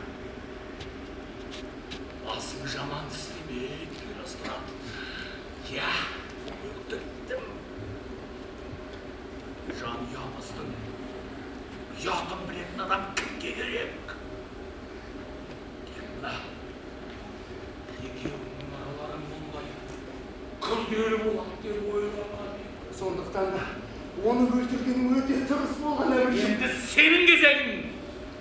Әміршім, мен бар болғаны махаббат кейіпкерімін. Махаббат кейіпкерінің келеде аузы бар шығар. Сен бүкіл өлтірілесің. Тоқта, тезірек, тоқта, мен өлтірдім. Қарауылды өлтірдім, бірақ қарауылды мен сөз сөйлемейді, ал мен сөйлейді. Сенің әйеліңмен болған төсек рахатымен жақсылап тұрып папиросқа түсірдім. Ол папиростар қалада менің достарымның үйінде тұғыл отыр. Сен мен өлген күні ол папиростар қала халқының қолына тиеді. Саған қиясылыққа кім себеп? Қимада қаланы өртеген Есуас дейді ме? Солай дейді, Әміршім, солай дейді. Есуас дейді. Есуас. Бірақ сенің әйеліңнің оң иығындағы қалды, кіндік тұсындағы болмашы тыртықты, әйеліңнің қос анарының Тоқталайя! Тоқтал!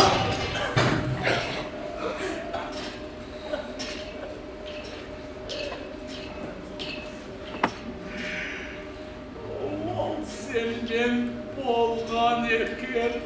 әрине болды, Әміршім. Болған нәрсе болды. Болған нәрсені өтіп бердім. Жалпы өтірік айту менің әдетімде жоқ қасиет, Әміршім.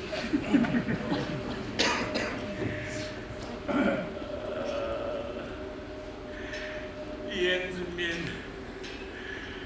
не істеуім керек? Сен менің ақылымды қажет ете бастадың ба, Чисов? Ондай сұмдықты ойлап тапқан басым ондай. Оның шешімінде білетін шығар. Мен бар болғаны кішкентай адам ба, Әміршім, кішкентай.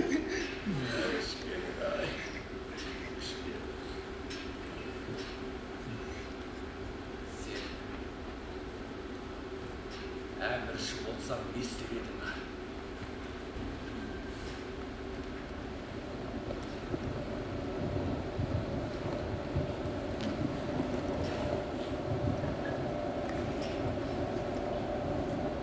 Егер мен әмірші болсам,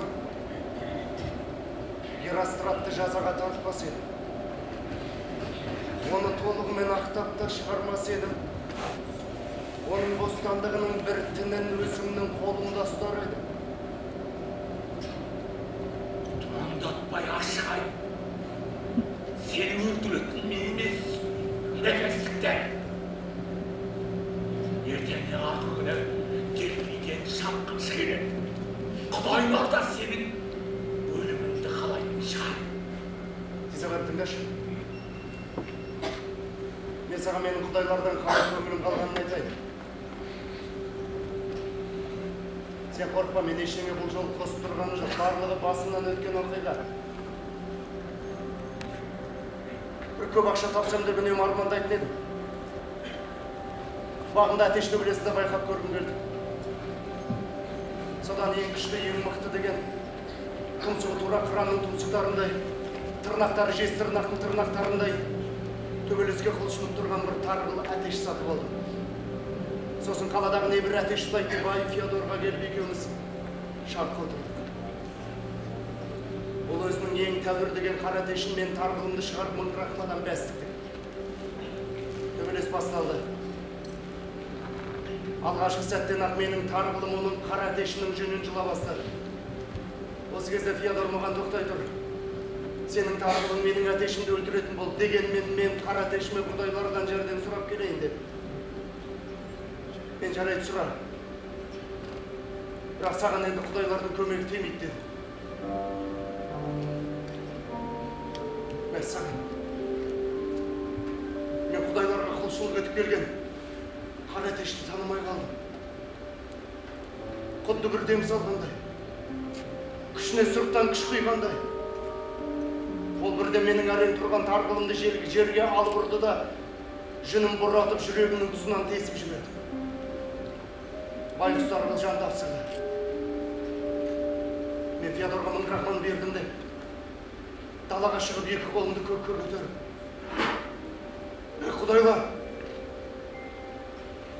Құдайлар мені кешіріңдер. Мен сендердің күштеріне сенбеймін. Қайдағы бір әтештің күшіне сендім ғой. Сол үшін жазаландым, кешіріңдер мені, құдайлар деп айғайлатып жыладым.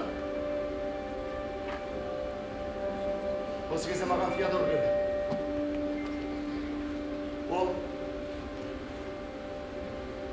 Бұл жерде құдайлардың ешқандай да қатысы жоқ. Әр үзіліс сайын Феодор қара әтешін құдайларына көрсетіп тұрудың орнына содан айнымайтын қара әтешпен орнын ауыстырып тұрады деді.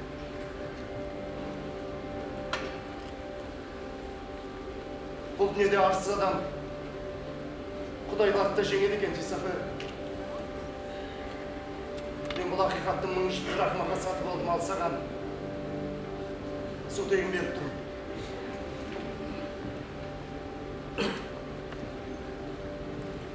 Сонда енді маған қандай ақыл айтасың?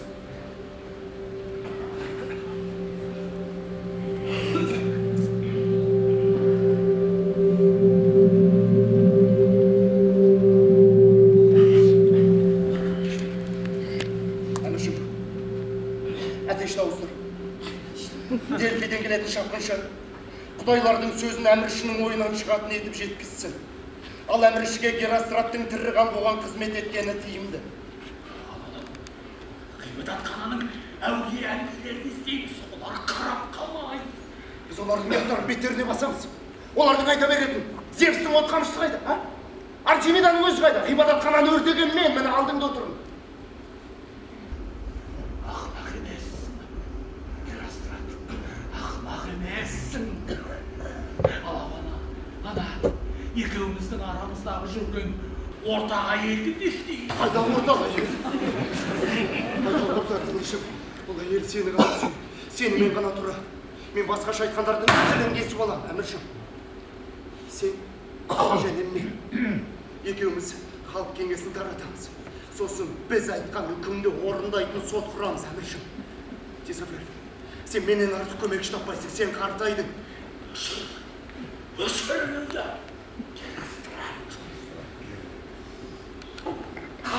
Сен не түсінесің?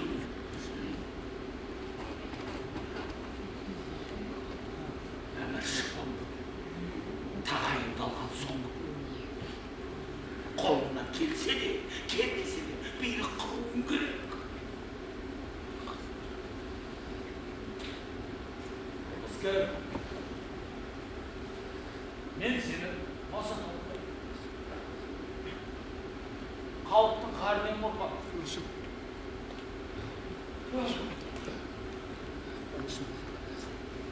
Енді бұлай өзің қашып сен.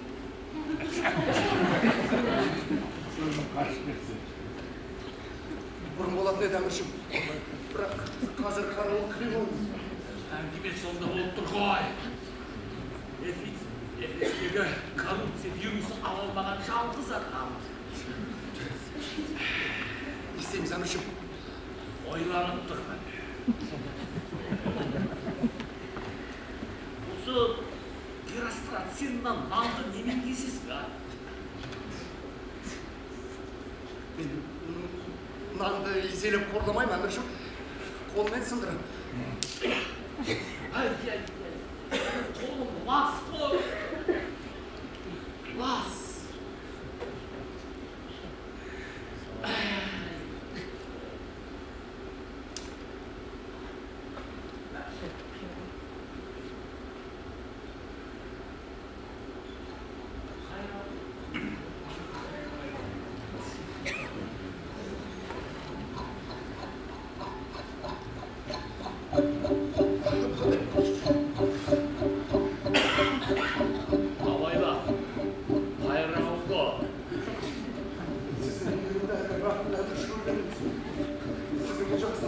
Кіреу! Мынау аяқпен сөйлестім. Ертеңнен қалдырмай аман есен сотқа жетеміз.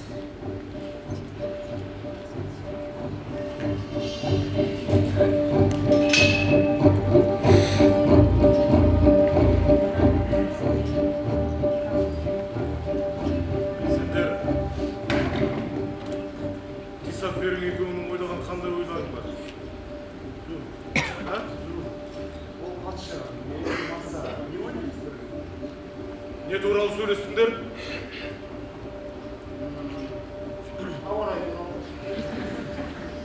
Айт! Айтпаса керек! Сен не? Менің жауабымды жауап сөйлесің ба? Сен оған түрме қарауы, қымызға жолқым деді.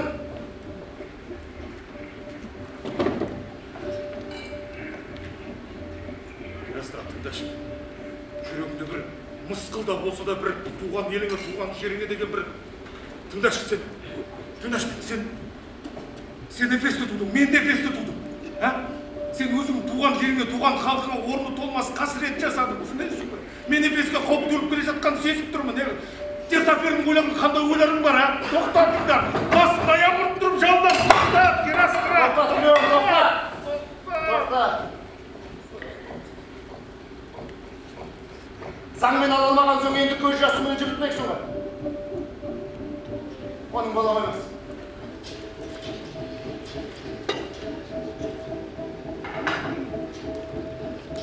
Олар не туралы сөйлесті?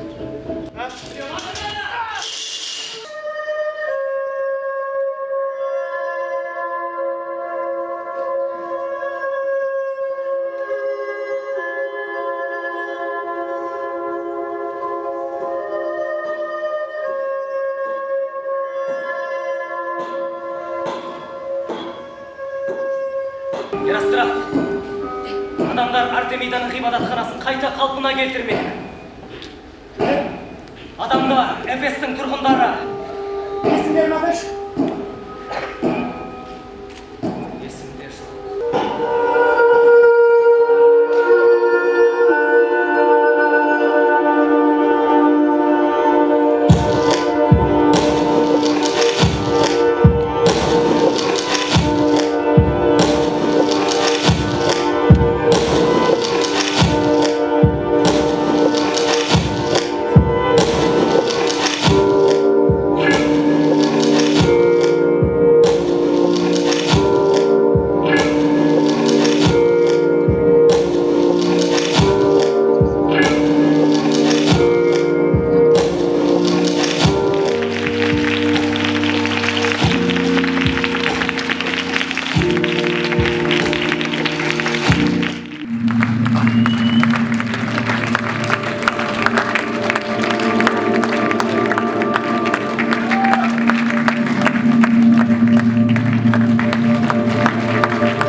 жақсы кешке куәгер болып отырмыз.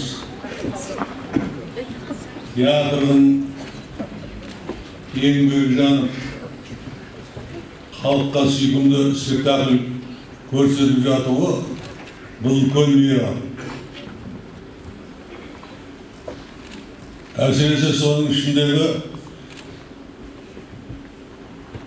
ойнап жүрген персонаждар, герой, кейіпкер жасаған кезде ол өнердің өнері. Ол спектакль жоғары дәрежеде шықты деген сөз. Мұндағы енді геростратта ойнап жүрген бала менің осы жаста Дон Жуанды ойнаған бір кезім бар еді. Соны еске түсірді.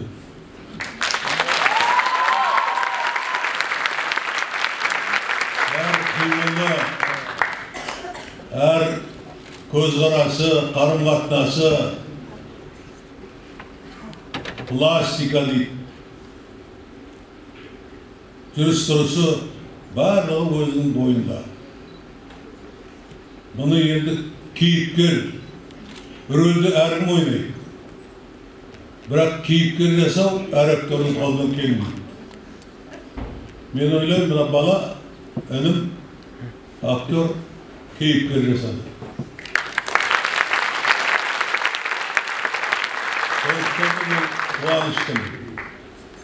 Қуаныштым. Көптен бір көре алмай жүрген, көптен бір аңсап жүрген бір образда туған кезде, кейіпкер қуанасың. Сол күні жақсы, ұйқың жақсы болады.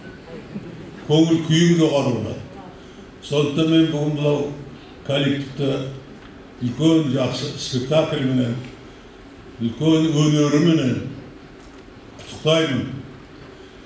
Оның үстіне менің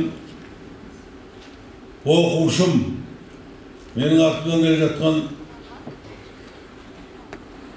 үлкен өнерге жолбасшы, көшбасшы болып келіп жатқан азаматты өзінің жаңа бір көрінісімен құттықтап, осы театрды жоғары дәрежеге жеткізе беруіне мен тілектеспін.